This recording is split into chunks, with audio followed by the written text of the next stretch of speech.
Question संख्या 1।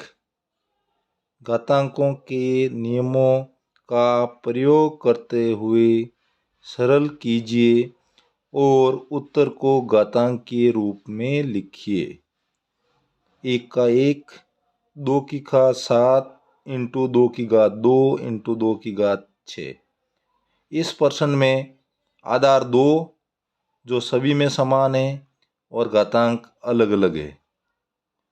2 की घात 7 है, इसमें 2 की घात 2 है, इसमें 2 की घात 6। तो घातांक का नियम है यदि आधार समान हो और घातें अलग अलग हो तो घातें आपस में जुड़ती है। तो हम सभी घातों को जोड़ लेंगे। आधार 2 ले लिया हमने, सभी का आधार 2, तो 2 ले लिया, घातों को जोड़ दिया 7 प्लस 2 प्लस 6। इनको जोड़ा तो 2 की घात हो गई 15।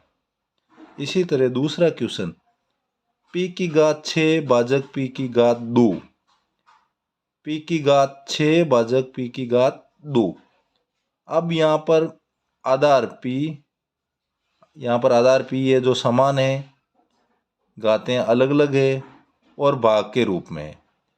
यदि आधार समान हो, घातें अलग अलग हो और भाग में हो तो घातों का घटाव होता है, यानी घातें घटती है। बाकी निकालते हैं। p की घात 6 में से 2 बाकी निकाल दिया। 6 में से 2 को घटा देंगे तो पीछे बचेगा p की घात 4। अगला क्वेश्चन, 6 की घात 2 कोष्टक बंद की घात 4 भाजक 6 की घात 8। पहले हम इसको सॉल्यूशन करेंगे। 6 की घात 2 की घात 4 भाजक 6 की घात 8।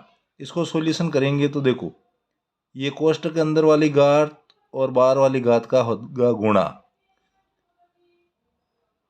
4 को 2 से गुणा करेंगे, 4 दूनी 8, तो 6 की घात हो जाएगी 8 भाजक 6 की घात 8।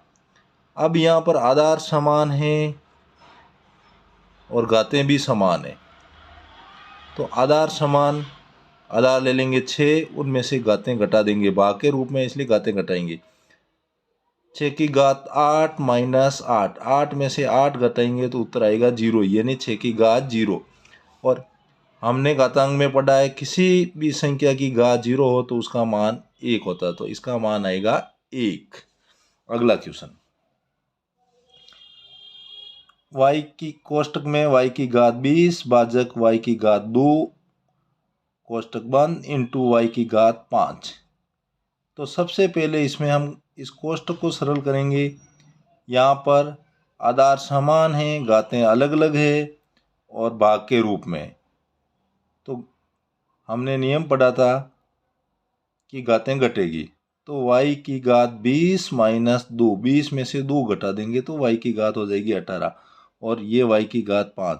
अब यहाँ दूसरा नियम लगेगा, आधार समान, घातें अलग अलग और गुणा में है तो घातें आपस में जुड़ेगी।